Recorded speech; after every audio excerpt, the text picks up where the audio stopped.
Late April 1945, somewhere east of the Elbe River, Germany.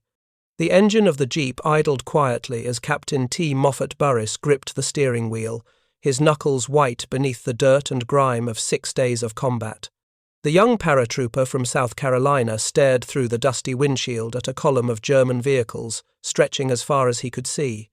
Behind him sat his lieutenant and a sergeant, their rifles ready but woefully inadequate against what lay ahead. Before them waited 15,000 German soldiers of an armoured panzer corps. The moment that followed would defy every principle of military logic. 1 jeep, 3 American paratroopers, 15,000 enemy troops with tanks, artillery, and automatic weapons. What happened next was not supposed to be possible. Yet within 30 minutes, the entire German force would lay down their arms without firing a single shot. This was not the result of superior firepower or tactical brilliance. It was the product of one man's audacious bluff and the psychological collapse of an army caught between 2 advancing superpowers. The path to this impossible moment began not in Germany, but in a small town in South Carolina. Thomas Moffatt Burriss was born in Anderson, South Carolina, on September 22, 1919. He grew up in the textile mill country of the South, where hard work and quiet determination defined a generation. After graduating from Clemson University, Burriss took a teaching position at Orangeburg High School. He was, by his own description, an easygoing small-town boy who had not been in a fight in years. He had been part of the Reserve Officer Training Corps at Clemson, holding a Reserve Officer commission. It seemed his future was set, a quiet life teaching history to teenagers in rural South Carolina. Then came Pearl Harbor. On December 7, 1941, Japanese aircraft attacked the United States Pacific Fleet. Within days, America declared war on Japan. Days later, Germany declared war on America. Burriss received orders to report for active duty in January 1942. At age 22, the schoolteacher became a soldier. But Burriss did not want to be an ordinary soldier. He volunteered for the paratroopers, the elite airborne infantry being formed into a new kind of fighting force. The training was brutal. Jump school pushed men to their physical and mental limits. Many washed out. Burriss thrived. He discovered something in himself he had never known existed, a capacity for leadership under pressure, an ability to remain calm when chaos erupted around him, a willingness to take calculated risks that terrified others. In April 1942, Burriss was assigned to the newly forming 82nd Airborne Division. He became the very first officer assigned to 3rd Battalion, 504th Parachute Infantry Regiment. The 82nd was nicknamed the All-American Division because its soldiers came from every state in the Union. Burriss found himself training alongside farm boys from Iowa, factory workers from Detroit, cowboys from Texas, and dock workers from Brooklyn. Together, they would forge one of the most formidable fighting units in American military history. The 504th Parachute Infantry earned a different nickname from the Germans who fought them, Devils in Baggy Pants. The name came from a diary entry found on a dead German officer after the Battle of Anzio. The officer had written that American parachutists were devils in baggy pants, who were never more dangerous than when they were surrounded. The baggy pants referred to paratrooper uniforms which differed from regular infantry straight-legged pants. It was a compliment of the highest order from an enemy, who did not give compliments lightly. By May 1943, Burriss and his regiment shipped out to North Africa. His first combat jump came on July 9, 1943, during the invasion of Sicily. The C-47 transport aircraft bounced through heavy anti-aircraft fire. Tracer rounds streaked past the open doors. Men vomited from fear and airsickness. When the green light flashed, Burriss jumped into the darkness over enemy territory. He landed in an olive grove, gathered his scattered platoon, and fought his way to the objective. It was the first of many times he would lead men into impossible situations. September 1943 brought the invasion of Italy at Salerno. The 504th jumped behind German lines to disrupt enemy reinforcements.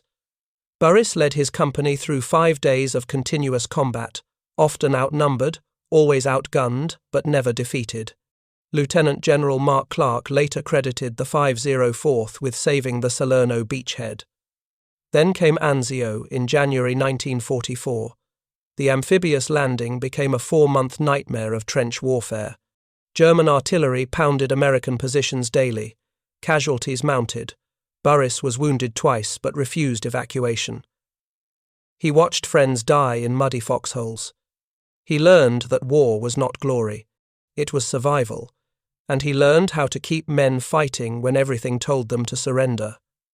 But the defining moment of Burriss's war came in September 1944, Operation Market Garden.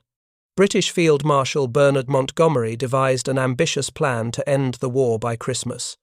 Airborne forces would seize bridges across the Netherlands, creating a corridor for armoured units to drive into Germany. The 82nd Airborne was tasked with capturing the bridge over the Waal River at Nijmegen. It was a vital objective. Without it, the entire operation would fail. On September 20th, 1944, Burriss received the order that would test every lesson he had learned. His company would cross the Waal River in collapsible canvas boats in broad daylight under German machine gun and artillery fire. Then, they would assault fortified positions on the far bank. It was a suicide mission by any measure. British officers called it impossible.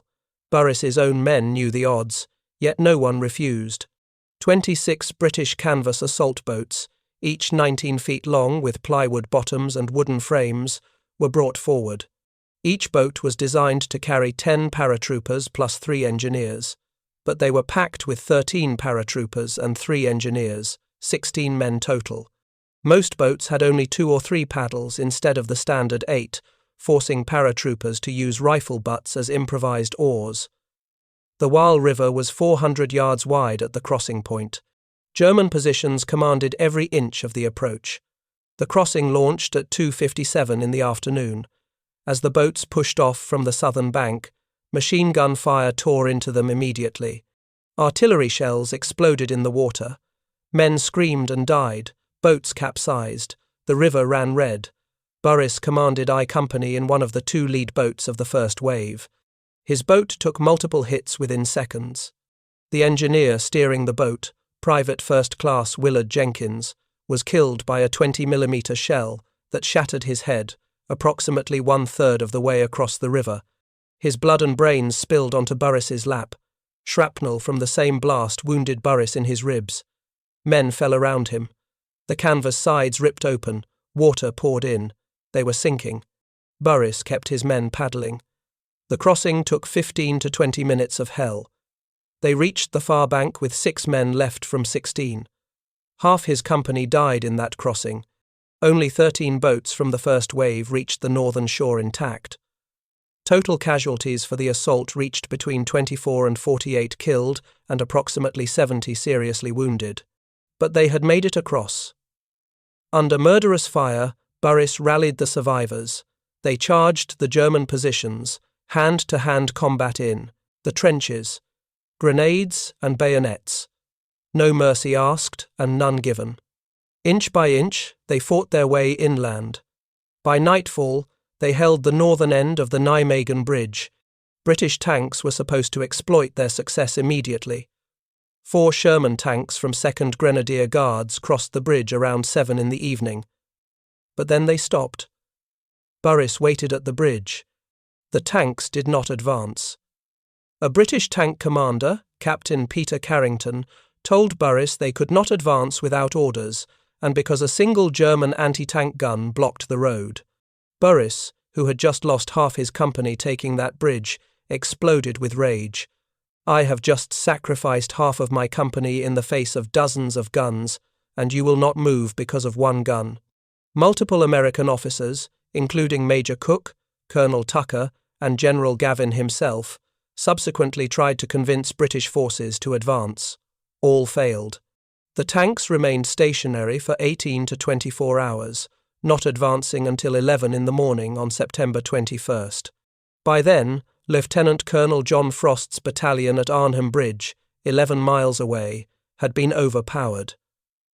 The British paratroopers who desperately needed relief were forced to surrender. Years later, Lord Carrington, who became British Foreign Secretary, denied the confrontation in his autobiography, stating the exchange did not occur as described.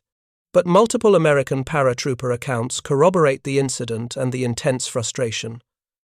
The British halt had tactical justifications: ammunition and fuel shortages, lack of infantry support, and an exposed, elevated dike road unsuitable for tanks. The divide reflected competing military cultures: aggressive paratrooper ethos versus by-the-book guards mentality. Burriss received the Silver Star for the Waal River crossing. The citation praised his brilliant and inspirational leadership and heroism in securing the north end of the vital Nijmegen highway bridge. But Burriss knew the truth. Bravery had not won that battle. Audacity had. The willingness to attempt what seemed impossible. The capacity to bluff when the odds were hopeless. These lessons would serve him well 6 months later. December 1944 brought the Battle of the Bulge. Hitler launched his final desperate offensive through the Ardennes forest. The 82nd Airborne rushed into combat with little food, ammunition, or winter clothing. They deployed to Vermont, Belgium, and blocked Kampfgruppe Paper at Chenot, delivering the Germans their first defeat of the Battle of the Bulge. Burriss and his men held their positions against German tanks and artillery. They fought in sub-zero temperatures. They endured constant bombardment, but they did not break. By February 1945, they were pushing into Germany itself. The final months of the war became a race. Soviet forces advanced from the east. American and British forces drove from the west. Germany was being crushed between two massive armies. Hitler's thousand-year Reich was collapsing in fire and blood. But the fighting was not over. German units, trapped between the advancing Allies, fought with the desperation of men who knew they were doomed. On May 2, 1945, the 82nd Airborne Division liberated Wöblin concentration camp near Ludwigslust. What Burriss and his men found there defied comprehension. Approximately 3,500 to 4,000 prisoners, mere skeletons covered in skin, barely alive, approximately 1,000 dead bodies lying in open pits, some evidence of cannibalism among the starving. The stench was overwhelming. Men who had fought through 2 years of combat vomited at the sight. Burriss shot the lock off a door to liberate prisoners. He was among the first Americans to witness the atrocities. He ordered his troops to document everything with photographs. The world needed to see this. The world needed proof of what the Nazi regime had done. Burriss later stated, "The concentration camp in Germany was the worst thing I saw during the entire war. The American army ordered the townspeople of Ludwigslust to tour the camp. German civilians were forced to see what had been done in their name. On May 7th, the 82nd Airborne conducted funeral services for 200 victims in the town square. Citizens of Ludwigslust, captured German officers, and several hundred American paratroopers attended. The division chaplain delivered a stinging eulogy. The crimes here committed in the name of the German people and by their acquiescence were minor compared to those found in other German concentration camps. Here, there are no gas chambers, no crematoria. These men of Holland, Russia, Poland, Czechoslovakia, and France were simply allowed to starve to death. Within 4 miles of your comfortable homes, 4,000 men were forced to live like animals. Burriss stood at attention during the service. He had seen terrible things in this war. Friends blown apart by artillery, men drowning in the Waal River, the charnel house of Anzio, but nothing compared to Wöblin. Nothing revealed the depths of human evil like that camp. He knew then that defeating Germany was not enough. The world needed to ensure this never happened again. By late April 1945, Allied commanders faced a strategic decision. Soviet forces were closing on Berlin from the east. American forces had reached the Elbe River from the west. Supreme Allied Commander Dwight Eisenhower ordered American troops to halt at the Elbe and allow Soviet forces to take Berlin. The political arrangements for post-war Germany had already been negotiated at the Yalta Conference. Berlin would fall within the Soviet occupation zone. There was no military purpose in American forces fighting their way into a city that would be handed to the Soviets anyway. But Burriss chafed at the order. He was 25 years old. He had been fighting for nearly 3 years. Berlin was 40 miles away. The war was almost over, and he was supposed to just sit and wait. It went against everything in his nature. Burriss was a man of action. Waiting was torture. On a day in late April, exact date uncertain, Burriss made a decision. He later recalled telling his lieutenant and sergeant, "I cannot stand this any longer. Let us get in my jeep and drive across the river and see what we can see. See if there are some crowds still over there." It was not an official order. It was not an authorized reconnaissance. It was 3 paratroopers in a jeep, driving into enemy territory because Burriss was curious and restless. They drove approximately 40 miles, roughly halfway to Berlin. The roads were clogged with refugees fleeing the Soviet advance.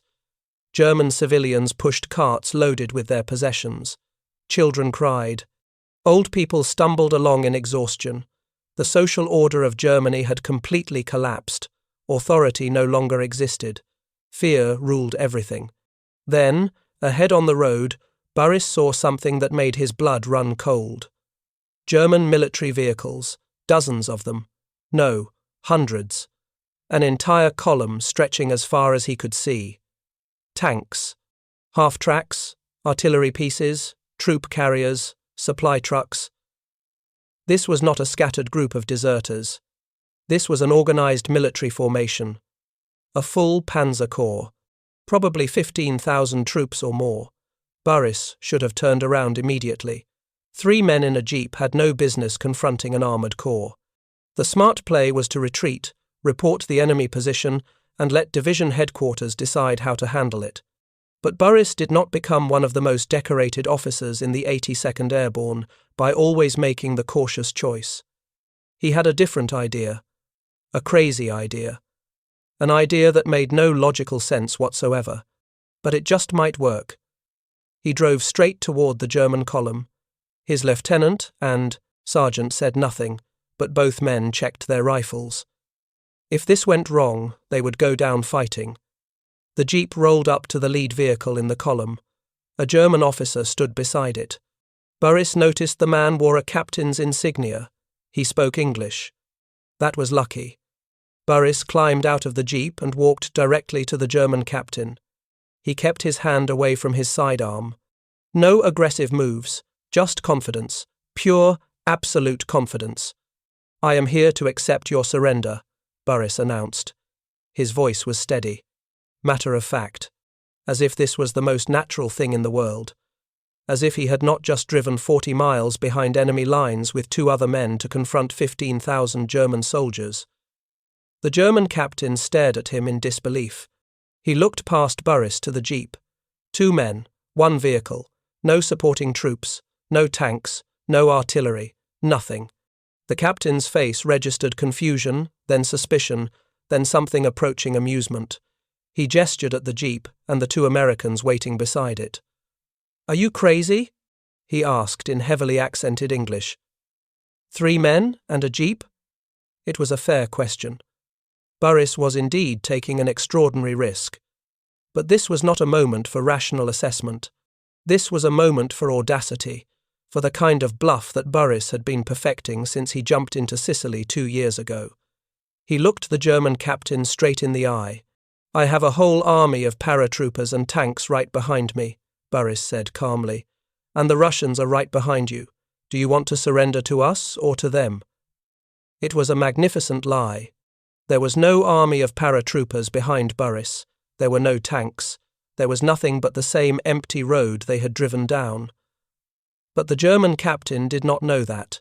And more importantly, the German captain desperately wanted to believe there might be an American army nearby, because if there was not, his only option was to surrender to the Soviets. And every German soldier knew what that meant.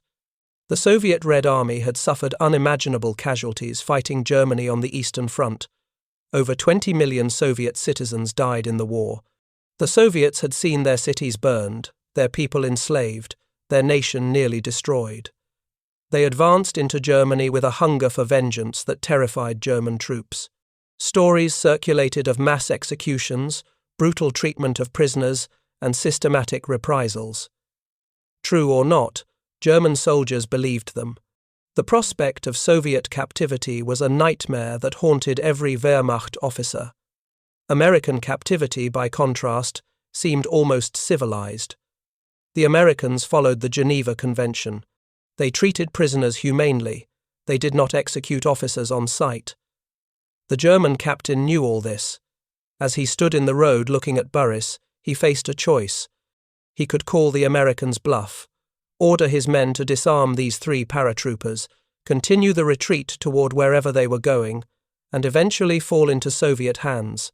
Or he could accept what this confident young captain was offering, a chance to surrender to the Americans, a chance to avoid the Red Army, a chance, however slim, to survive this war.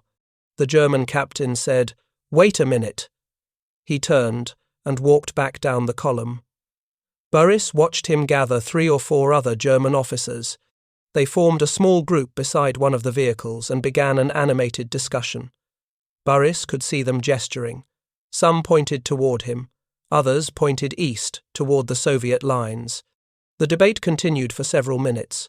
Burriss stood perfectly still, his face a mask of confidence. Inside, his heart pounded. This could go either way. Finally, the German captain broke away from the group and walked back to Burriss. His hand moved to his holster. Burriss tensed. The lieutenant and sergeant in the jeep raised their rifles slightly. This was it. Either surrender or combat. The German captain pulled his pistol from the holster. For a brief moment, Burriss thought, "Oh no, not here in the last few days of the war." The captain held the pistol, pointed it at Burriss's heart, then turned it around, grip first, and extended it toward Burriss, the universal gesture of military surrender. Burriss accepted the pistol. He nodded to the German captain. The captain saluted. Behind him, the word spread down the column. "Surrender. The Americans have arrived. We are surrendering." German soldiers began dismounting from vehicles. They stacked their rifles. They removed their sidearms and placed them on the ground. Officers organized their men into orderly groups. The discipline held even in defeat. This was still a professional military force, but it was a defeated one. Burriss faced an immediate problem. He had 15,000 German prisoners and no way to guard them or transport them. He had no communication with his division. He had 3 men and 1 jeep. The situation was absurd. He ordered the German officers to maintain control of their troops and begin marching west toward American lines. The Germans obeyed. Burriss and his 2 men followed in the jeep, bringing up the rear of the column like shepherds herding sheep. They drove for hours. The column of German soldiers stretched for miles. They passed through destroyed villages and abandoned checkpoints. Occasionally they encountered American patrols, who stared in amazement at the sight. Where did all these prisoners come from? The story spread quickly through American lines. Captain Burriss accepted the surrender of an entire Panzer Corps with just a jeep and 2 other men. Nobody could quite believe it. When Burriss finally reached 82nd Airborne headquarters, his colonel was waiting. The colonel was not happy. Burriss had defied orders.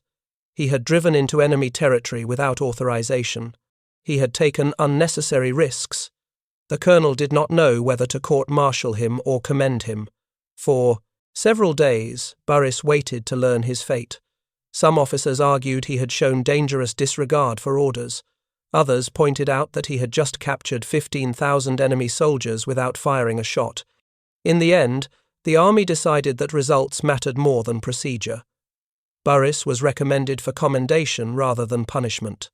Years later, when asked about the incident, Burriss was characteristically modest. "I needed a plan, and quick," he said. The plan had been simple. Bluff with absolute confidence.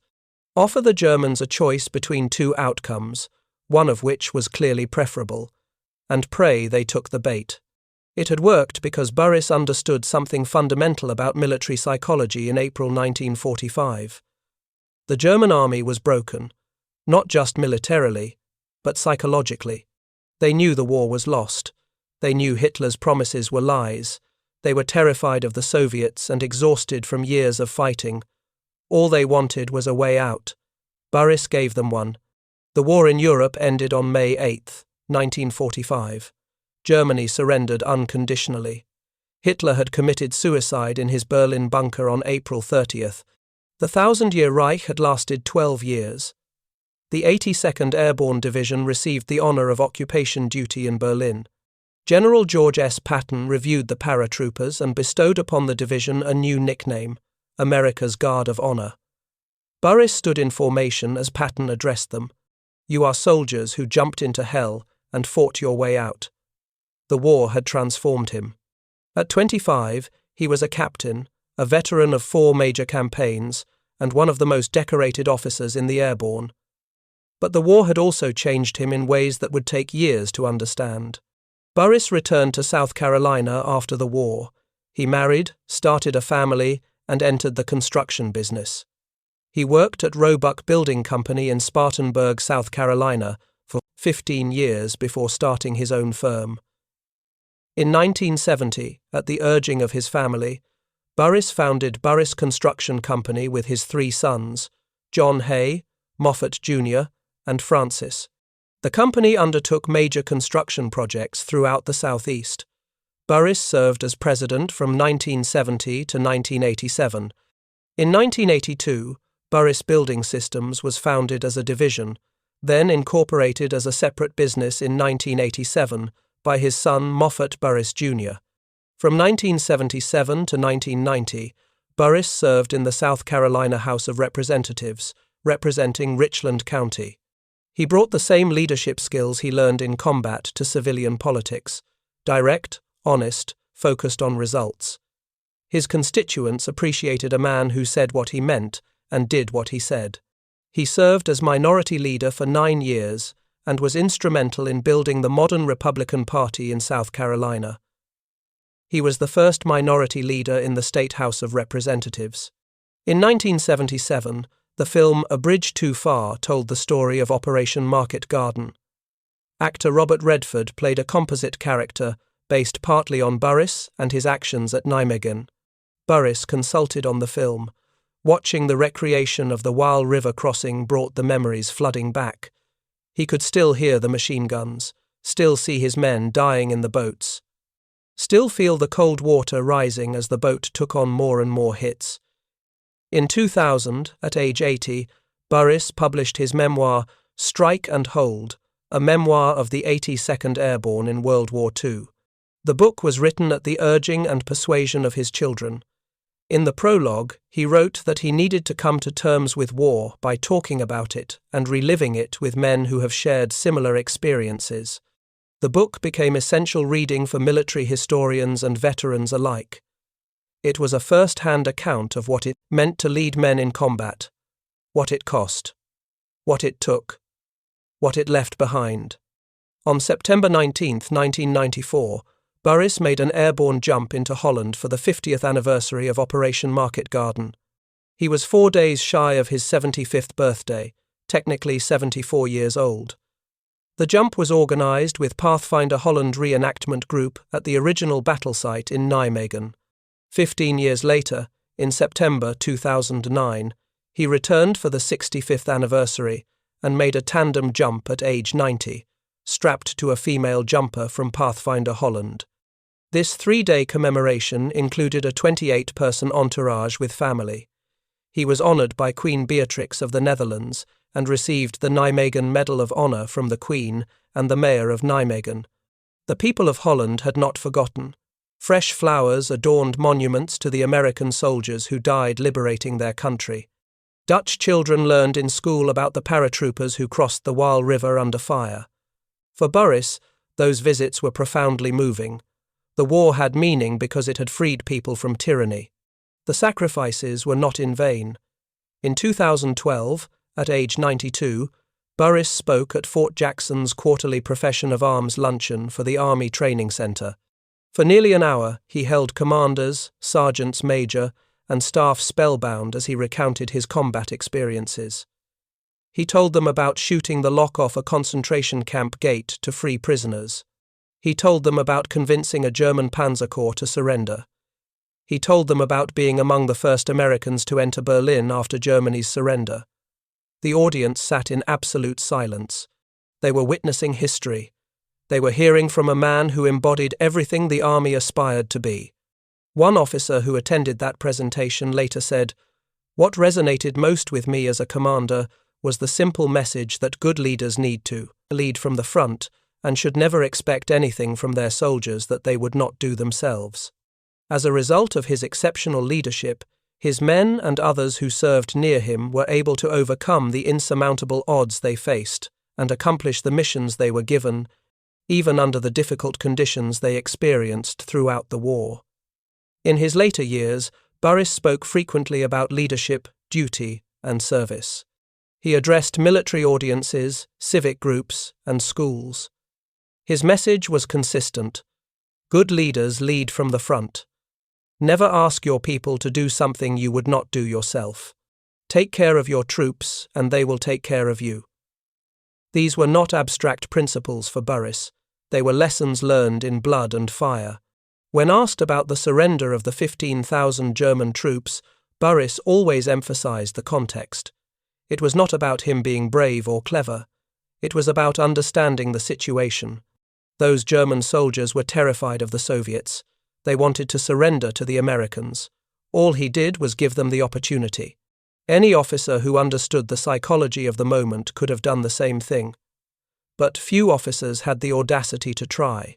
His full military decorations included the Silver Star, 3 Bronze Stars with Combat V for Valor, Purple Heart, 3 Presidential Unit Citations with 2 oak leaf clusters, French Fourragère, Belgian Fourragère, and Dutch Lanyard. The 82nd Airborne Division compiled an extraordinary combat record in World War II. 4 men from the division received the Medal of Honor, the nation's highest military decoration. The division earned 4 campaign streamers for action in Sicily, Italy, Normandy, and Central Europe. It liberated concentration camps, captured thousands of prisoners, and held critical objectives against overwhelming odds. T. Moffatt Burriss died on January 4, 2019, at age 99. His funeral service drew hundreds of mourners, including veterans who had served with him, politicians who had worked alongside him, and Dutch citizens who flew across the Atlantic to honor the man who helped liberate their country. South Carolina Governor Henry McMaster said, "Moffatt Burriss is one of the finest leaders our state and nation has ever produced. He delivered freedom to people around the world and made the lives of those he touched better and safer." The story of Burriss and the German Panzer Corps captured national attention when it was first reported. Newspapers called it one of the most audacious actions of the war. Military historians studied it as an example of psychological warfare and individual initiative, but Burriss himself never sought fame for the incident. In interviews decades later, he was almost embarrassed by the attention. He insisted he was just doing his job, just trying to end the war without getting anyone killed. Yet the incident reveals something profound about military leadership and the nature of courage. True courage is not the absence of fear, it is the mastery of fear. Burriss was surely afraid when he confronted that German column. Any sane man would be. But he controlled his fear. He projected confidence even when the situation was hopeless. He understood that warfare is ultimately psychological. Weapons matter, numbers matter, but mindset matters most. The German officers who surrendered to Burriss were not cowards. They were professionals who recognized when continued resistance was futile. They were caught between 2 superpowers, their nation in ruins, their cause lost. Burriss gave them a rational choice: surrender now to the Americans, or be captured later by the Soviets. The fact that his bluff worked says less about his deception and more about the desperation of Germany in April 1945. Some military analysts have questioned whether every detail of Burriss's story is entirely precise. 15,000 troops is a suspiciously round number. The details are somewhat vague on exact locations and dates. Burriss himself admitted his memory of specific events had faded over the decades. Yet, the core of the story is indisputable. American 82nd Airborne after-action reports from late April 1945 document large numbers of German prisoners taken with minimal resistance.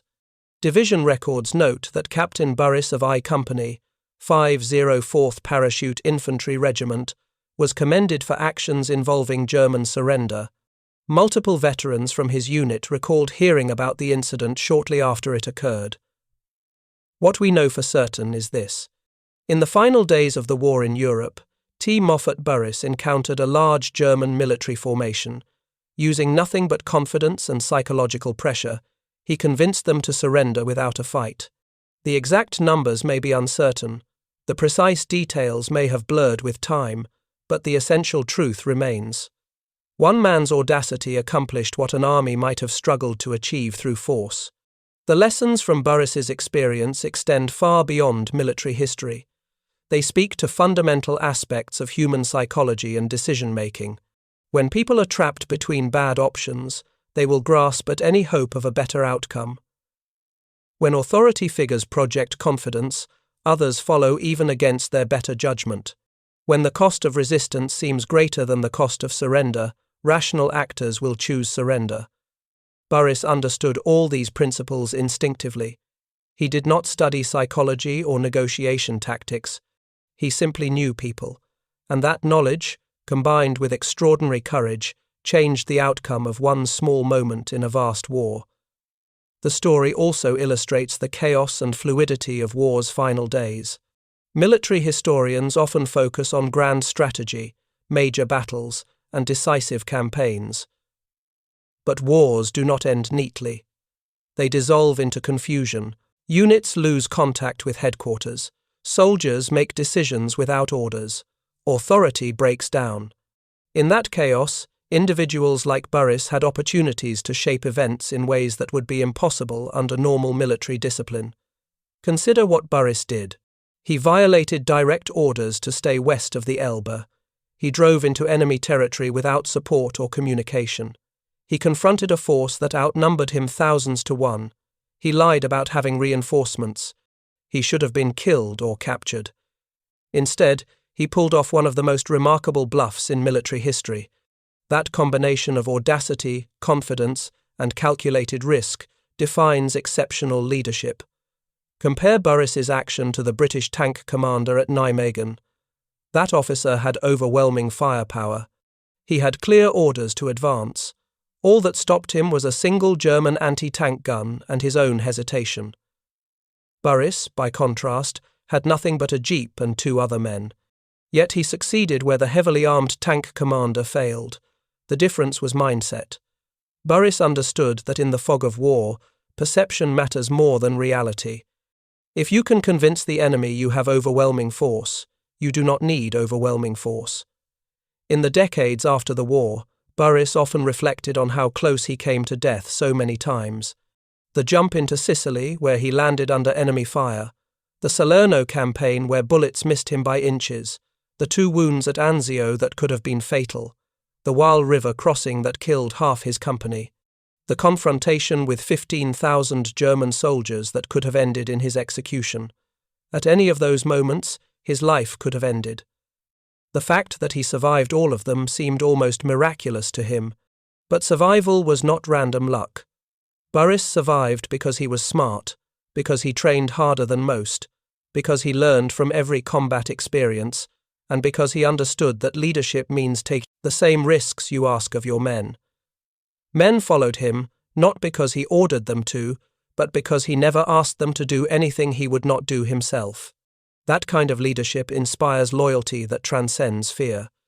When Burriss spoke about the war in his later years, he always emphasized the men he served with rather than his own actions. He talked about the privates who jumped into darkness over Sicily, the sergeants who held their squads together at Anzio, the lieutenants who died leading their platoons across the Waal. For Burriss, the story was never about him, it was about them. The thousands of young Americans who answered their nation's call, endured unimaginable hardships, and helped defeat tyranny. In 2011, at age 91, Burriss spoke to the United States Army Chaplain Basic Officer Leadership Course. In 2017, at age 97, he gave an interview to Fox News where he recounted his wartime experiences with the same clarity and humility he had shown throughout his life. Even in his final years, he remained committed to sharing the lessons of leadership and sacrifice with new generations. That was Burriss's legacy. Not the medals or the decorations, not the dramatic stories or the incredible risks. His legacy was the example he set, the standard of leadership he maintained, the way he treated his soldiers with respect and led them with courage. Young officers study his actions today not because they are exceptional in the Hollywood sense, but because they demonstrate what is possible when a leader combines competence with audacity. The Jeep that Burriss drove toward that German column no longer exists, scrapped decades ago like millions of other World War II vehicles. The road where he confronted those 15,000 German soldiers has been rebuilt and modernized. The refugees who fled the Soviet advance are long dead. The German officers who surrendered that day have passed into history. But the story endures. It endures because it captures something essential about the human spirit, the refusal to accept defeat, the willingness to take impossible risks, the understanding that sometimes the most powerful weapon is confidence itself. In the final accounting of World War II, T. Moffatt Burriss was one soldier among 16 million Americans who served. His actions were one incident among countless thousands, but his story illustrates what made the Allied victory possible. It was not just industrial capacity or superior weapons or better strategy. It was individual initiative. It was soldiers like Burriss who saw an opportunity, seized it without orders, and changed outcomes through pure audacity. When Burriss died in 2019, he was one of the last surviving members of his generation. The men who jumped into Sicily are almost all gone now. The paratroopers who crossed the Waal River under fire have passed into memory. The veterans who liberated concentration camps and saw the true cost of Nazi ideology are disappearing. Soon, all we will have are their stories. Stories like Burriss's Bluff on a German road in April 1945. That story deserves to be remembered not because it was typical, but precisely because it was not. Most surrenders involved lengthy negotiations, superior force, and clear military advantage. Burriss's surrender involved none of that. It was 3 men in a jeep facing 15,000 enemy soldiers. It should not have worked. But Burriss was not interested in what should or should not work. He understood that in the chaos of war's end, the old rules no longer applied. He understood that desperate men will believe what they want to believe. He understood that confidence is contagious, and that a bold bluff beats a cautious retreat. So remember this story. Remember the schoolteacher from South Carolina who became one of the most decorated paratroopers in American history. Remember the captain who jumped 4 times into combat and led from the front in every battle. Remember the man who crossed a river under fire, lost half his company, and kept fighting. Remember the officer who confronted 15,000 enemy soldiers with nothing but nerve and convinced them to lay down their arms. Remember T. Moffatt Burriss. Remember that courage is not the absence of fear. Remember that leadership means standing where you ask others to stand.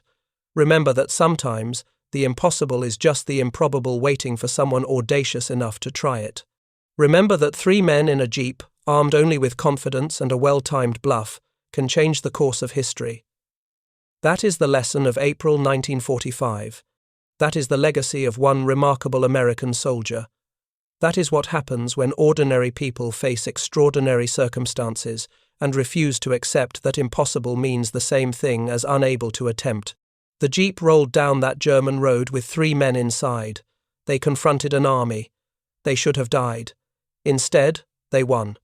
And in that victory, however small in the vast scope of World War II, we see the true measure of American military success. Not just superior firepower, not just industrial might, but the audacity of soldiers who refused to believe they were outnumbered when they knew they were right.